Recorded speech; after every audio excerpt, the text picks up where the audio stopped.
So now we're coming from the government lobby and we're heading into the chamber.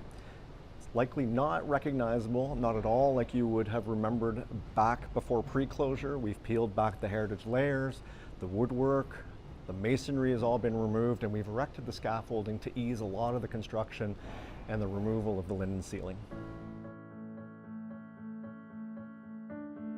Before that work was completed, this was the House of Commons chamber, the most spacious room in Centre Block. Located on the west side, this beautiful and grand space is filled with symbolism. It's a fitting room for the heart of Parliament. The woodwork, sculptures, and stained glass all tell us a story. Construction of the chamber took place after the fire of 1916. And on February 26, 1920, the opening of Parliament happened here in the newly constructed Centre Block. Protocol dictates that this ceremony should be held in the Senate chamber, but it was not ready yet. So instead, it was held in the House of Commons chamber. And this is where members of Parliament have gathered for nearly a century since to discuss and debate the nation's most critical issues. Order. The decisions made here affect all our lives. It is therefore our duty as their elected representatives to respond to these extraordinary events. The Commons is our elected chamber. And in my city and in our country, every young person should feel welcome. The members of Parliament who work here represent the interests of Canadians who voted for them from far and wide. Order, the honourable member for Papineau. It's the foundation on which our democracy is built.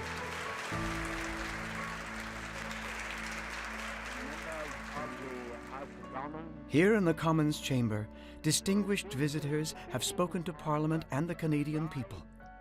Winston Churchill. Canada occupies a unique position in the British Empire because of its unbreakable ties with Britain. John F. Kennedy. Geography has made us neighbors. History has made us friends. Economics has made us partners. And necessity has made us allies. Nelson Mandela. I know that it is a rare privilege for anyone from another country to be invited to address this hallowed institution of Canadian democracy. Barack Obama. I could not be more honored to be joining you in this historic hall, this Cathedral of Freedom. And we Americans can never say it enough. We could not ask for a better friend or ally than Canada. We could not. We need you. And Malala Yousafzai. All have delivered historical and powerful addresses from this chamber. And to the young women of Canada, I want to say, let's step forward, raise your voices, and the next time I visit, I hope to see more of you filling these seats.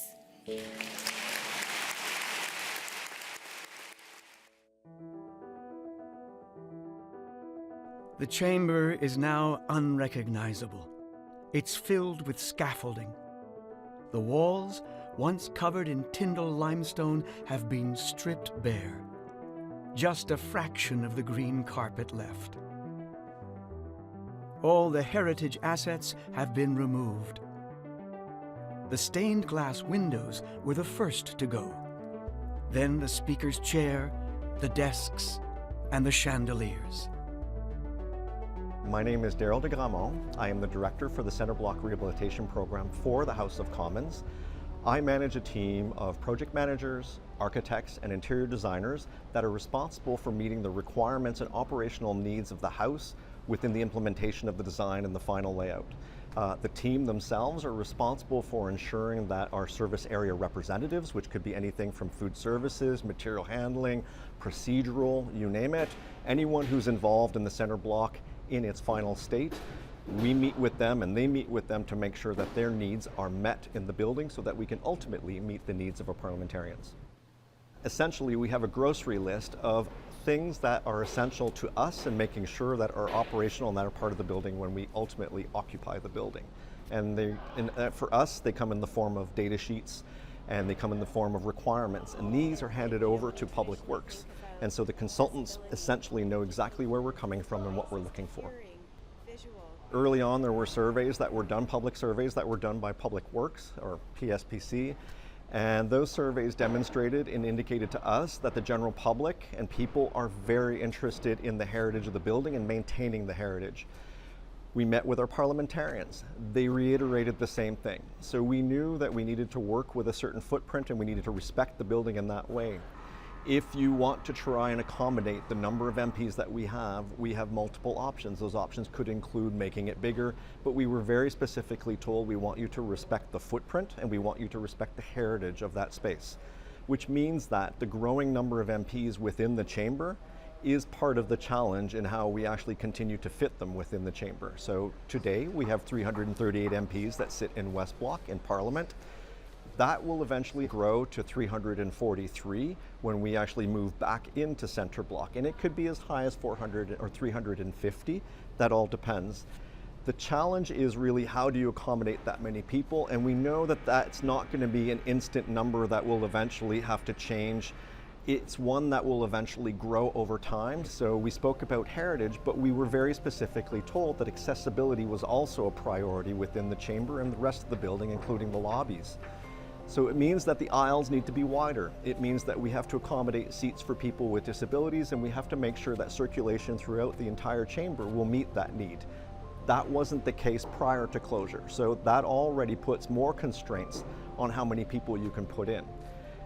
Ultimately, when we move back in, you will find that we will have a strategy that outlines, that says we will put back some of those desks, but we may, and this is a discussion that needs to go back to parliamentarians, look at bench seating.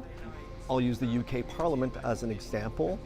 MPs will come in, they may not have assigned seating, but they have a lot of MPs that may stand.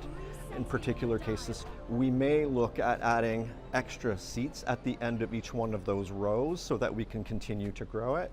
We may look at a phased approach where we either go all out with bench seating, or we may just look at making sure that those front heritage seats are kept, because that is really, I think, what people actually recognize in the chamber, and then you continue to evolve them going back. It's really up in the air at the moment, but there's a lot of discussion needed around that topic. And when we closed the building down, I think it was very emotional for a lot of people. And primarily when we moved over to West Block, primarily MPs, obviously, or people that had worked in the building even. Administration had been here for years, so the closure of the building was a very sentimental, emotional thing for people. As such, we started to do tours of the building to bring people through. And we started to do a lot of the work, the demolition, the abatement. We found that we'll say that first year of walking through the building with people, I was really shocked to see just how emotional people were. And you would have MPs that were literally on, the verge of crying, because they just have such an emotional attachment to the building.